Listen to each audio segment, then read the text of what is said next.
আমার জন্মদিন সবসময় আমার কাছে খুবই স্পেশাল, কিন্তু তুমি আমার জীবনে আসার পর থেকে এই দিনটাকে আরো বেশি স্পেশাল করে তুলেছো।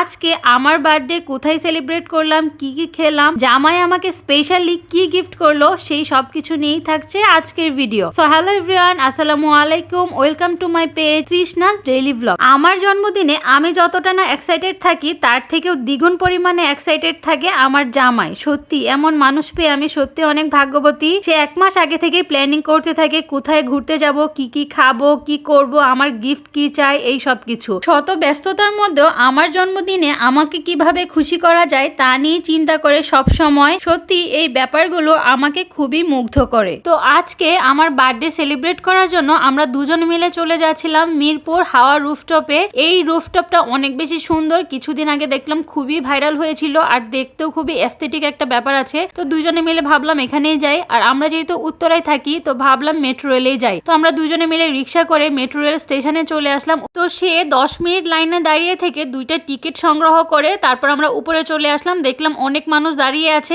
এখানে প্রায় 5 মিনিট পরে পরে ট্রেন আসা যাওয়া করতেই থাকে, এই জন্য বেশিক্ষণ দাঁড়িয়ে থাকতে হয় না। তো আমরা আসতেই দেখলাম একটা ট্রেন এসেছে, তো আমরা এটাতেই উঠে পড়লাম। আমি মনে হয় ঢাকা শহরে ফার্স্ট মানুষ যে ঢাকাতে থেকেও মেট্রো রেলে কখনো উঠি নাই, কারণ আমার জামাইয়ের বাইক থাকার কারণে আমরা সব সময় বাইকে করে যাতায়াত করি, এজন্য মেট্রো রেল আমাদের দরকার পড়ে না। মাত্র 5 মিনিটেই চলে আসলাম পল্লবীতে। ভাবা যায় উত্তরা থেকে মিরপুর 2-এ মাত্র 5 মিনিটে চলে আসলাম। আমার তো খুবই মজা লাগছিল।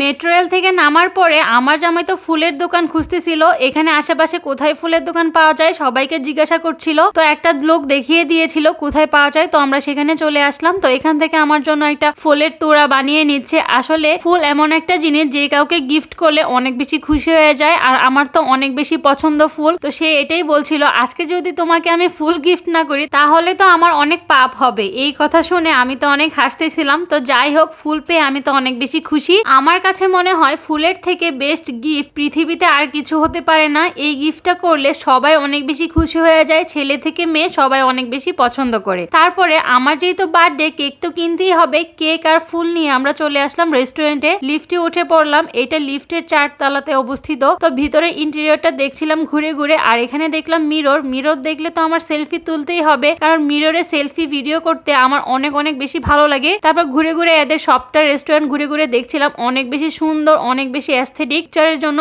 অনেক বেশি ভালো লাগবে। এদের প্রত্যেকটা কর্নার অনেক সুন্দর করে সাজানো এবং অনেক গুছানো। তো অনেক অনেক বেশি ভালো লাগছিল।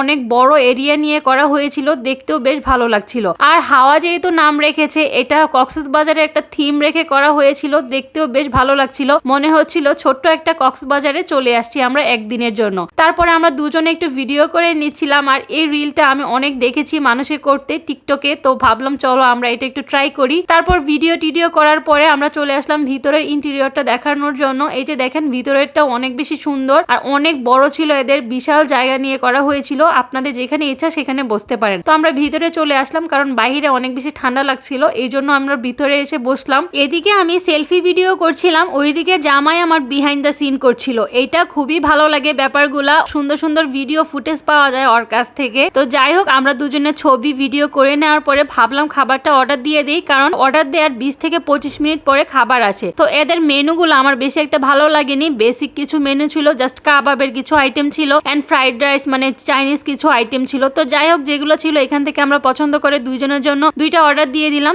এদিকে দেখি জামাই আমার বার্থডে গিফট আনবক্সিং করছে। অ্যাকচুয়ালি অনেক দিনের ইচ্ছা ছিল গোল্ডের একটা ব্রেসলেট কিনা। প্রায় সময় তাকে ভিডিও দেখাতাম এবং বলতাম আমাকে একটা কিনে দেওয়ার জন্য। সে সব সময় বলতো সময় আসুক ঠিক কিনে দিব। সে ভেবেছিল নিজে নিজে কিনে আমাকে সারপ্রাইজ দিবে, কিন্তু পরে ভাবলো আমারও তো পছন্দের একটা ব্যাপার আছে, তাই সে শপে নিয়ে গিয়ে কিনে দিয়েছে। আমি তো অনেক বেশি খুশি হয়েছিলাম। আলহামদুলিল্লাহ। আপনাদের কেমন লেগেছে অবশ্যই কমেন্ট করে জানাবেন। আমার তো অনেক অনেক বেশি খুশি। প্রিয় মানুষের কাছ থেকে পছন্দের গিফটটি পেয়ে আমি তো মহা খুশি। গিফট পেতে তো সবারই অনেক ভালো লাগে, আর সেটি যদি হয় নিজের পছন্দের তাহলে তো আনন্দটা দ্বিগুণ হয়ে যায়। তারপরে আমাদের দুজনের খাবারটা চলে আসছে। ও করেছিল সি ফুড ফ্রাইড রাইস আর আমি করেছিলাম হাওয়া স্পেশাল চাউমিন।